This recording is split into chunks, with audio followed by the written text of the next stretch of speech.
The Mitten, adapted and illustrated by Jan Brett.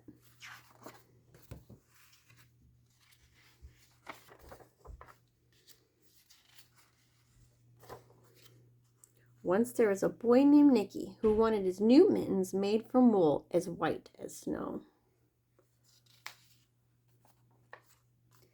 At first, his grandmother, Baba, did not want to knit white mittens. If you drop one in the snow, she warned, you'll never find it. But Nicki wanted snow white mittens, and finally Baba made them. After she finished, she said, "When you come home, first I will look to see if you are safe and sound, but then I will look to see if you still have your snow white mittens." So off Nicki went, and it wasn't long until one of his new mittens dropped in the snow and was left behind. A mole, tired from tunneling along, discovered the mitten and burrowed inside. It was cozy and warm and just the right size, so he decided to stay. A snowshoe rabbit came hopping by. He stopped for a moment to admire his winter coat. It was then that he saw the mitten and he wiggled in, feet first. The mole didn't think there was room for both of them, but when he saw the rabbit's big kickers, he moved over.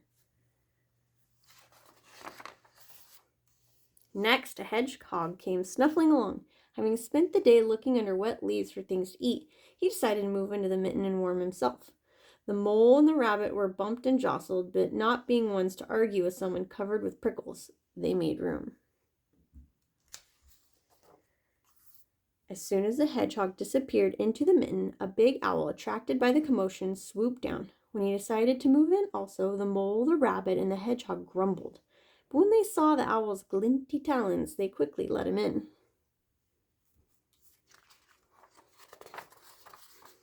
Up through the snow appeared a badger. He eyed the mitten and began to climb in. The mole, the rabbit, the hedgehog, and the owl were not pleased. There was no room left.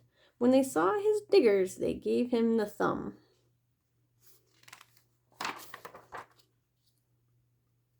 It started snowing, but the animals were snug in the mitten. A waft of warm steam rose in the air. A fox trying by stopped to investigate. Just the sight of the cozy mitten made him feel drowsy. The fox poked his muzzle in. When the mole, the rabbit, the hedgehog, the owl, and the badger saw his shiny teeth, they gave the fox lots of room.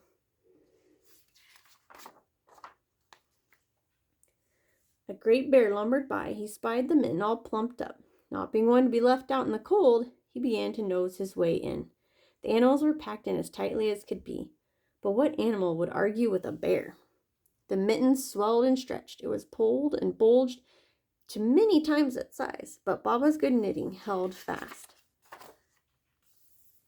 Along came a meadow mouse, no bigger than an acorn. She wriggled into the one space left and made herself comfortable on top of the great bear's nose.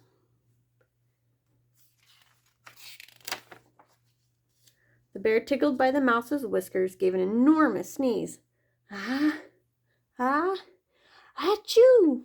The force of the sneeze shot the mitten up into the sky and scattered the animals in all directions. On his way home, Nicki saw a white shape in the distance. It was his lost mitten silhouetted against the blue sky. As he ran to catch a snow-white mitten, he saw Baba's face in the window. First, she looked to see if he was safe and sound, and then she saw that he still had his new mittens.